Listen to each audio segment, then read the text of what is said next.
Awesome. Well, we are here with Mr. Brigham Dickinson from Power Selling Pros. How are you today, Brigham? I'm awesome. Weldon, how are you? I'm doing great. You know, you and me, we're just like just the Rockies is the only thing between us, because you're over. That's right. I'm just south of Denver, and I could almost reach out and touch you if I could just reach across those Rockies, and I could rub that perfectly shaved head. You got a good looking head there, my friend. As do you. You'd have to reach to the tunnel on I-70. Right. Well, listen. Such a beautiful drive there. Yeah, absolutely. I-70 is pretty crazy sometimes. Oh, But yes. yeah, I want to talk to you about call center and customer service. That is an area where you have a great deal of expertise and experience. Power Selling Pros, that's what you do for a living. And so what I wanted to do is to ask you a few questions about, you know, how important it is to have a good call center, follow up, happy calls, maybe rehash, anything that you guys do or teach about in your call center. But I think first, maybe let's just get a little idea of your background so people understand why they should pay attention to you on this topic. Yeah, so I was first taught by none other than Kevin Comerford on how to answer the phones. It was a very long time ago. I was working at a company called Arctic Air in Chico, California. And Kevin was the district manager at the time before he started his own business. Yeah. And he called me up and he said, "Hey, Brigham, I want to talk to you." And I was like, wow, it's got to be about my marketing ideas, because I also did marketing at Arctic Air. I just finished my marketing degree, and I thought for sure he's gonna promote me. Who knew? Who knows, right? And so he comes and he sits down with me, and I had all these marketing ideas that I had on the table, and he's like, "This is great." In fact, he listened to me for about 5 minutes. And then after that, he said, "Okay, this is fantastic. This is wonderful," and kind of moved the marketing stuff aside. "Now show me how you answer the phones." And it kind of caught me off guard. I was like, "Well, okay, this is Brigham with Arctic Air. How can I help?" And he's like, "That's it?" I said, "Well, what are you looking for, Kevin?" Next thing you know, he drills me on how to answer the phones for 2 hours. Wow. It was amazing. So at the end of that conversation, in fact, he's walking out the door and he said, "Hey, I'm going to call you every 2 weeks. Even if you recognize my voice," because he acted like a different type of customer every time we role played. He said, "It doesn't matter if you recognize my voice or not. You've got to finish the role play, finish the call, and then we can talk afterwards." All right, sounds good. And sure enough, he called me every other week, and sometimes it was a cowboy voice, and other times it was an old lady voice. And I always acted surprised when he said at the end, "It's me, Kevin," right? "Oh my gosh, I can't believe it." And he'd give me some pointers, and he probably did it for about 6 months. It was amazing. Wow. So I could just see Kevin with those piercing blue eyes looking across the conference table at you. He's a small man in stature, but he can be a very intimidating man. I know. Yeah. He's a wonderful guy. Incredible guy. Yeah. So in fact, I talked to one of his managers just this morning, coincidentally, up there. But anyway, Small world. So talk to us then. So then you did that, and at some point you really got into the training side, teaching other companies how to properly do this. Talk to us about some of the most important things that folks should keep in mind when they're answering the phone. You know, what should that process look and sound like? Yeah. So when a customer gets on the phone, they don't know what to ask. So they're going to say things like, "Hey, what do you charge to come out? I just want to talk to a technician." They're trying to speed up the process, right? They want to get their problem solved, and they think by asking those types of questions that they can get it done more quickly. They can just kind of speed through the process, especially after they've called a company or two. Right. They're like, "Okay, what do you charge?" Right? They're trying to beat the system or what have you. Now, our goal isn't necessarily to outwit them per se. Our goal is to be very, very sincere and just say, "Hey, tell me more about your situation. What's going on?" "Well, I've got this air conditioner that's blowing hot air." "My gosh, that's terrible. How long has he been doing that?" "Oh, last couple of days." "Well, look, we can totally help you with that. Won't you like us to come out?" So now it's very sincere, right? We're on the same page. We have an understanding where I'm showing them, "Look, I totally understand where you're coming from. I care about your situation. And guess what? I can help." Okay. And what we're doing there in the first 30 seconds of the phone call is we're taking care of their emotional need. Customer has an emotional need on every phone call. They want to feel understood. They want to feel cared about, and they want to feel reassured. If you follow that process in the phone call, you're going to book that call. You're going to wow that customer. And most importantly, you're going to be the only one that comes out. Now, we've got 1,000 contractors that we work with on a regular basis with our CSRs. And more times than not, a CSR just needs a little bit of attention. Okay. Technicians, boy, they get all the training, all the support. Even the distributors, when they come around showing off new products, they get first dibs on donuts and bagels. And then the CSRs come in afterwards with the sloppy seconds, right? If we just give them a little bit of attention, boy, those CSRs are going to be performing at an extremely high level for the contractor.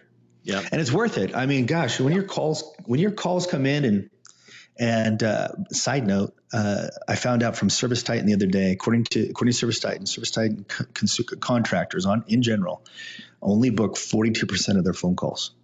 Wow. 42%. That's outrageous. That's insane. Now let's assume for a moment that EJ contractors are a whole lot better than that. Let's say that they're booking 60% of their phone calls. Well, if that's true, then let's say that you get an average of 30 calls a day. If you have a 60% closing ratio, that means you're booking 18 of those 30 calls day in and day out. So let's say that your average ticket's $500. I know that on a replacement call, it's going to be a whole lot more than $500, but on a service call, it could be less than that, right? So let's just say $500 for the sake of simple math. Well, that's $9,000 a day, and about $2.2 million a year. Okay. Right. Now, if we can increase it to 85%, just a 15% increase in call conversion, now you're booking 25.5 calls out of 30. And you're making a whole lot more a day. It's like $12,000 a day. And guess what? $3.3 million a year. So an extra $1 million just by increasing your call conversion by 15%. That's huge. So it's massive. It's massive. So the goal is to give your CSRs just a little bit of attention. Yep. If we can arm them with a way to connect with the customer, help them feel understood, cared about, reassured, they're going to book that call and wow that customer. Yeah. Hi, I'm Daryl Yashinsky. Hey, I'm Bob Larkin. Many of our contractors meet with us monthly, and you, chances are, have met with us monthly. We found that members have deeper and greater needs. So we came up with Next Level Coaching, which is we meet a lot more often, and there is accountability to deal with some of the issues of money, growth, finding employees, having an exit strategy to get off this roller coaster. These are the issues that contractors want answers to, and we can provide those answers in Next Level Coaching. When you join Next Level Coaching, you're going to find solutions that are easy to implement and logical. Most importantly, we hold you accountable to specifics. We're going to meet twice a month and have specific to-dos. And with those specific to-dos, we're going to discuss and dive into your financials in a very granular way. You're going to have a clear budget. We'll be able to establish pricing. We're going to help you create leadership programs that build your people. We're going to help you find people. You may think of differing ways to engage employees that will keep them more involved by joining Next Level Coaching. So if you're interested in making more money, growing your company, finding good employees, and developing an exit strategy, give Dale and I a call. We'd be happy to talk to you about Next Level Coaching. And we're going to see you on the next level. No, that's awesome. And I started a company out here in Colorado 4 years ago. And when I started, we start with a replacement mindset. So we're doing tons of marketing and looking for replacement leads. But of course, the call center and the service department is really the foundation of any successful company. So our plan was to build that over time. Well, as it turned out, we were able to buy a small company that had a strong call center and a strong service department. We integrated that with our install and sales team. It's been absolutely amazing. There was a month we had last November, we did about $1 million in install. And I went back and looked at the call center numbers. And on that same month, we had about 300 maintenance calls. And we sold $300,000 in new systems on the leads that came from those maintenance calls, another 50 or 60,000 in repair and service maintenance revenue. But $300,000, that worked out to a little bit over $1,000 per maintenance call on average. Wow. And so that is so important, what you're talking about, to get those calls booked. And what a small difference, like you say, just a little bit of improvement from 18 calls to 25 calls can be literally millions of dollars over the course of the year. So let me ask you some specifics. I know people are wondering. So generally speaking, do you try to avoid giving the any prices, especially maybe like diagnostic fees, or if you do disclose that, how do you go about having that conversation with folks? Okay. So if a customer gets on the phone, they say, hey, what do you charge to come out? First thing I'm going to do is say, tell me more. What's going on with your situation? Well, I've got an air conditioner and it's blowing hot air. How long has it been doing that? Oh, last couple of days. Well, look, we can totally help you with that. When would you like us to come out? Now, more times than not, if the customer likes you, they're going to be less concerned about the price. Why? Because they like you. Funny thing about people who like you, they're more amiable, they're more flexible, they're easier to deal with. Yeah. Right? This is, I mean, not to go on a tangent, Weldon, but this is one of the concerns with the advent of AI coming out. Right. The thing about AI, especially when it's the master, whether it's over the phone, whether it's some sort of interaction that you're doing online, once it's programmed to do what it does, you pretty much expect it to do that. Okay, great. You have an expectation. It meets the expectation. You get what you want. Now, the problem with that is that people get used to it. And when people get used to it, well, then they don't value it as much as they used to. And the price kind of goes down. Right. So I guess what I'm getting at is that we want to create a wow experience for the customer. How do you do that if they're expecting it? The way that you create a wow experience for the customer is to do the unexpected. Right. Okay, this is what's great about Chick-fil-A. Chick-fil-A provides this amazing experience over and over and over again, and they justify the price they charge. They make more money per unit than McDonald's. So because people like them, because they've built that buying environment, they can charge a higher price. Now, the same thing is true over the phone. If a customer gets on the phone and they say, hey, what do you charge to come out? What they're saying is I don't know the difference between you and this guy aside from your price, aside from your dispatch fee. Right. Okay. What do we need to do? We need to show them that we're amazing, that our technicians are well trained, and that we've been around for a very long time, and that we guarantee everything that we do. And once they realize that, it's not about price at all. It's about the value that we bring to the table. Yeah. So long answer to your short question, Weldon, is that we don't avoid it. We don't avoid it. We help them see that we're the right company to work with. Yeah. Independent of price. I feel like you're just deprioritizing the price by almost kind of redirecting the conversation. Much like we would in a sales call, right? If we walked in the door and somebody said, how much is the new system? We'd say, well, I've got a lot to figure out first. And that's kind of what you're doing. And, it's funny. I was just reading an article about the impact of making people laugh or smile. When we laugh or when we smile, it releases endorphins, and we attribute the good feelings of that towards the person that made us laugh or smile. And so I always tell folks, whether they're on a sales call, service call, or answering the telephone, try to make them smile, right? Try to make them laugh if you can. Humor's got to be you got to be careful with that because it can backfire on you. But just having a creative way to answer the phone, that type of thing, and really try to turn it more about the service and the relationship than about the price. Now, if somebody comes back and keeps asking about the diagnostic fee, obviously you're going to have to disclose it at some point. But it's a great point that you make. At least give it an effort to just kind of sidestep it for a minute and say, well, what's going on? Oh, we can help you with that. That's awful. Show some empathy, offer a solution. And if they come back to it, you got to deal with it. But you're right. If they feel the sincerity, if they feel like you're helping them, then they may not want to ask a second time. Right? It's almost like now they're embarrassed to ask a second time. So I think that's really, really, really great advice. What are some other things you can think of if you are hiring a new CR, a CSR, and they were working in one of your companies or one of your clients' companies? Like, what would be the first one or two important pieces of advice that you might give to them? Like, that's a great question. So the first would be to practice early and often with them. Okay. Most of the time when a company hires us, they hire us after something goes wrong inside their call center. And so when a call center, when they find out that we're coming, right, that we're providing training, they feel like they did a bad job. So what are we? We're a punishment. Oh, we must have done a bad job, and the only way that we can stop this punishment is if we begin to do a good job. And so they try to get out of the training as quickly as possible.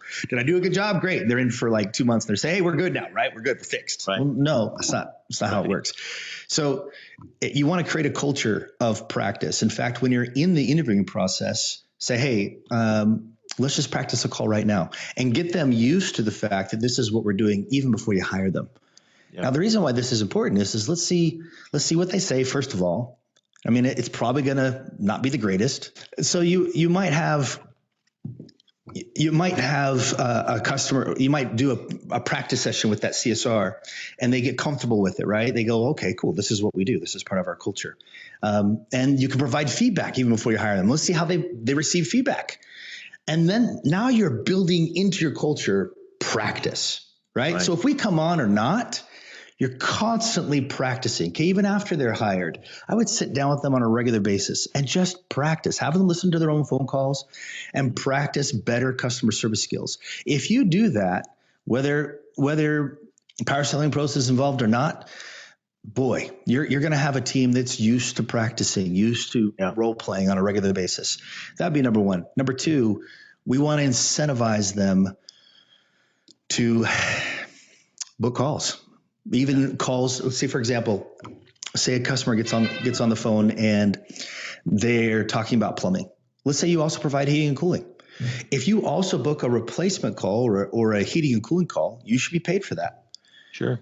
Right? Chances are comfort advisors aren't calling out after a replacement opportunity. You should definitely be working with these customers, calling them back and saying, hey, you were with our comfort advisor last week. How did he do? How could he do better? Right? Make it a happy call. Yeah. And see if we can't set it up again. Most of the time, in fact, we've got recordings of this where we have CSRs that call out and they go, oh, I've been meaning to call you. Funny thing how customers have been meaning to call us. And she sold $20,000 on that job. Okay. Yeah. Why? Because the customer had been meaning to call them. Yeah. So if it's me, after they've learned all these amazing customer service skills, give them a way to make their own money. Yeah, okay? That's awesome. There's two really important things. Two of my favorite things in business that you just talked about, culture and compensation, right? The culture of training. You know, Zig Ziglar used to say training and coaching is like bathing and eating. You got to do it every day. And I get a kick too. I do a lot of training in the industry, not on the call center side, but on the sales and service tech side. And it's amazed me how people get it. They don't need to, but it's an ongoing process, right? I joke with people. I've got sales guys that have worked for me for years, top performers. Guess what? We're having the same conversations every week we're having 3 or 4 years ago. Because it needs that constant repetition. And I think it's such a great point that you're making there about the compensation. All too often, people are motivated by self-interest. It's just human nature. And the reality is that someone can have the expectation, we want you to book those HVAC calls, those electrical calls, or whatever, whatever other trades you offer or the services you offer, but people are just going to do it. And even if they're well-intentioned, they'll forget if there's no compensation attached to it, right? But if they get an extra $10 for booking a plumbing call, an extra $10, they're probably going to remember. They'll put a sticky pad on their computer to make sure they don't forget, So absolutely. That's awesome. So tell us real quick a little bit about Power Selling Pros, the services that you guys offer, how you go about delivering these services and that type of thing. So we train CSRs one-on-one twice a month using their own phone calls. So we hold them accountable to perform at extremely high level. We have 4 levels of certification. It takes about 1.5 years to complete. It's kind of like a university. But by the time we're done, they're booking the call, they're wowing the customer. Most importantly, you're the only one that's going out to the customer's home. Booking the call should be a given. In fact, even better than booking the call, closing the call. Okay, so if they're treating their job not as a job, but as a career, right, where they have control of their own income, where they're taking a plumbing call and turning into a heating and cooling call, where they're taking a service call and turning into a replacement call, we're incentivizing technicians to do it. Why don't we have the CSRs do it? Yeah. If we're putting that program in place, oh my gosh. You've essentially taken your CSR center and you've turned it into a profit center. Yeah. Yeah. And it could be the most profit center, the most lucrative department in your company. So bottom line, we train one-on-one twice a month, use your own phone calls. We take them through that process. And by the time they're done, you're the only one going out, which is the most important thing. I think you're so on point there. Having 20 years and working with contracting companies and doing training and speaking and that kind of stuff. Like, I feel like the call center is the most undervalued part of their business. I'll ask, because whenever we're teaching sales, for example, we don't just do sales training. We're like, well, what's the lead coordination conversation sound like? What's the tech turn conversation sound like? Then we get to the sales conversation. And I'm amazed by how many people I'll say, so who books the calls? Oh, it's my Aunt Susie over here. Well, what kind of training she been through? Well, no, she's just really nice.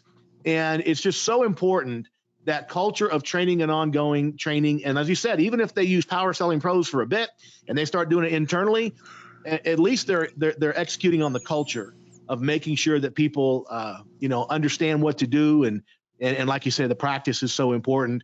And it makes me think I need to get off this call and call my call center and say, how much role playing are we doing? Are we practicing? I mean, it's a great job, but we can always get better. Brigham, tell the folks out there how they can get in touch with you if they'd like to have more information from you about the work that you guys do. Go to powersellingpros.com. That's POWERSELLINGPROS.com. Yeah.